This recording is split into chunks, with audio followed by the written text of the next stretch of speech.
Taytay Rizal. Sumbong ng concerned citizen sa inyong Kapuso Action Man.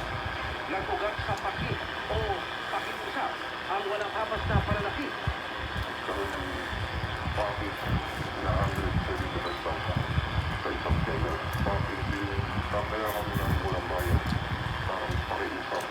Matapos sa pananakit, makikita sa isang pagkuha ng CCTV na may darating na mga pulis ng Taytay Municipal Police Station at ito si Pedro.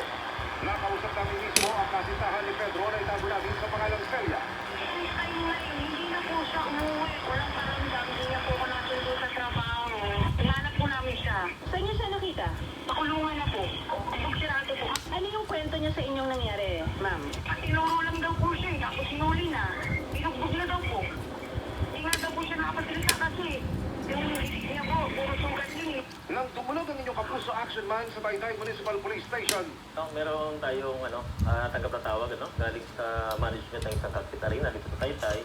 Allegedly, meron silang gusto katuhan reklamo ng estafa dahil meron silang betor na umabot sa 175,000 yung debt. Hindi ito walang binibigay o napapakitang pera. Nanasampahan naman natin ng kaso ng estafa.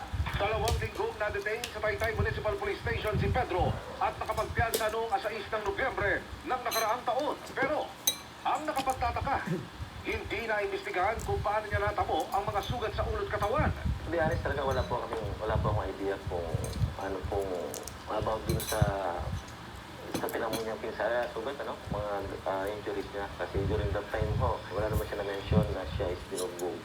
Wala naman siya na-mention sa amin na siya ay pinagtulungan. Kaya nang mapanood ng Hepe ang CCTV footage ng pananakit, Hindi dapat na mag-resort sa violence, physical violence. And then doon sa part naman nung nabugbog, dapat na nag-file din siya ng complaint against sa individual kung sino man yung group na nabugbog sa kanya. Na sa amin naman, sa investigation section namin, nagkikater din namin na. So para lalabas na charge, counter-charge. pagtitiyak ng Hepe ng Taytay Municipal Police Station, Pa-investigahan natin para ma-identify kung sino yung nanakit sa kanya, and then we'll file appropriate charges sa mga individual na nanakit sa kanya. sa ngayon ay pinag-iisipan na ng pamilya ni Pedro ang pagsasampa ng kaso laban sa mga nanakit sa kanya. Tinungo namin ang machine betting na sabungan sa Taytay Rizal para makuha ang kanilang panig pero wala pa silang ibinibigay na pakayag. Amin ding ipinarating sa provincial government ng Rizal ang nakababaka ng insidente at iimbestigahan din nila ang nangyari. Tututukan namin ang sumbong na ito. Para sa inyo mga sumbong, pwedeng mag-message sa Kapuso Action Man Facebook page o magtungo sa GMA Action Center sa GMA Network Drive Corner sa Avenue, Diliman, Quezon City. Dahil sa mga reklamo, mga abuso o katiwalian, may katapat na aksyon sa inyo. Kapuso Action Man.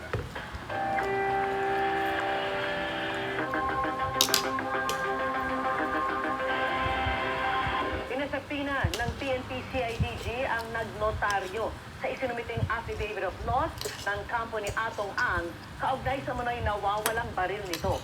Sabi ng CIDG, ito ay para malaman kung ang pirmadong affidavit ay ginawa bago o pagkatapos maglabas ng warrant of arrest laban kay Ang.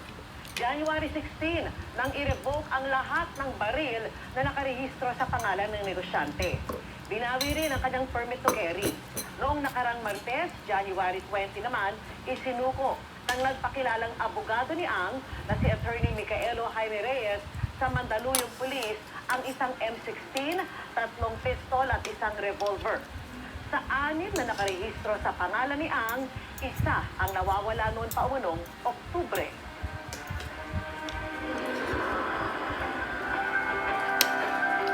Dahil hindi pa nakakabangon sa bagyong Ada, kanya-kanya ng diskarte ang mga taga-Catanduanes para maitawid ang araw-araw na gastusin. Para maalalayan sila, naghatid ng tulong ang GMA Kapuso Foundation sa ilalim ng Operation Bayanihan. Sa tuwing masama ang panahon sa probinsya ng Catanduanes, kabuhayan ng mga residente ang naaantala at matinding naapektuhan. Katulad ng sinapit ng mangingisdang si Jack mula sa bayan ng Karamuran. Dahil sa naranasan nilang walang tigil na pag-ulan, Marami ka naman dala din, ng no? shear line na Ilan ka? pinalalapan ng pananalasa ng bagyong Ada. halos 3 linggo na siyang hindi makapalao. Mahirap talaga mag-aaral yung mga anak ko. Sa pagkain, yun naman ang isang problema naman. Pupunta po ng bukid, sa redline po. Nakuha ng mga gulay, 50 tricycle. Na may diskarte naman sa pagmamanicure, pedicure, at pananahi. Ang magsasakang si Rosemary. Hindi pa raw kasi nakakaahon mula sa pagkalugi ng kanyang taniman dahil sa bagyong Christine at Pepito noong 2024. Muli itong pinadapa ng Super Typhoon Uwan. At para pag nagkasakit yung mga baka, kaya wala po kami hina-harvest.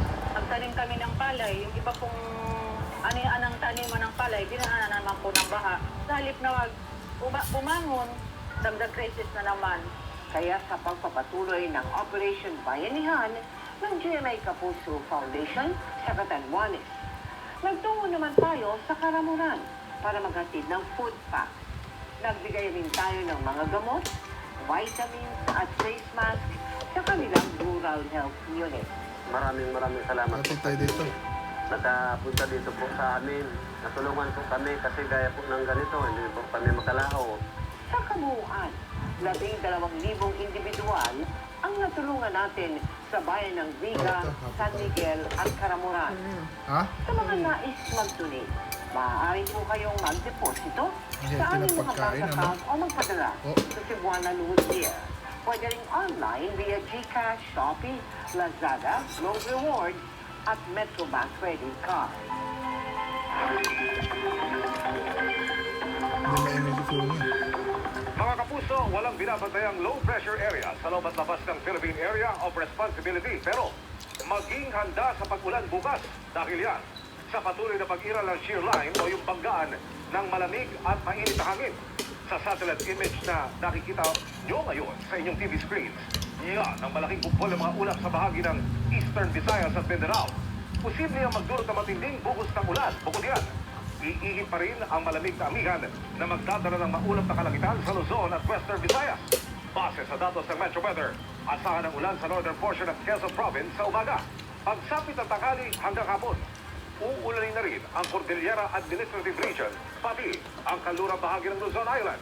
Sa Visayas at Mindanao naman, mataas ang tsansa ng malakas na ulan sa Eastern Visayas, kaya mag-ingat po sa banta ng flash flood at landslide. Asahang magpapatuloy yan hanggang sa hapon, habang may tsansa naman ng mga pulo-pulo hanggang katamtamang ulan sa buong Mindanao. Posible rin ang mahina hanggang katamtamang ulan sa ilang bahagi ng Metro Manila bukas, lalo na sa hapon. Kaya lagi pong magdala ng payong. Patuloy pa rin tumutok para sa mga update tungkol sa lagay ng panahon. Up next, ang mga programa at personalidad na kinilala sa 8th Gawad La Salianeta Award. Non-stop ang pagtutok dito lang sa 24 oras.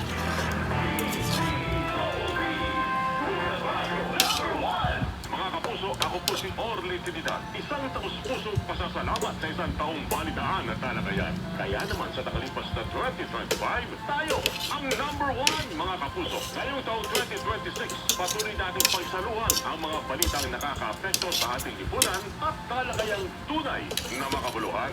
Patuloy kaming maglilingkod sa inyo at maghahatid ng balitang dapat totoo.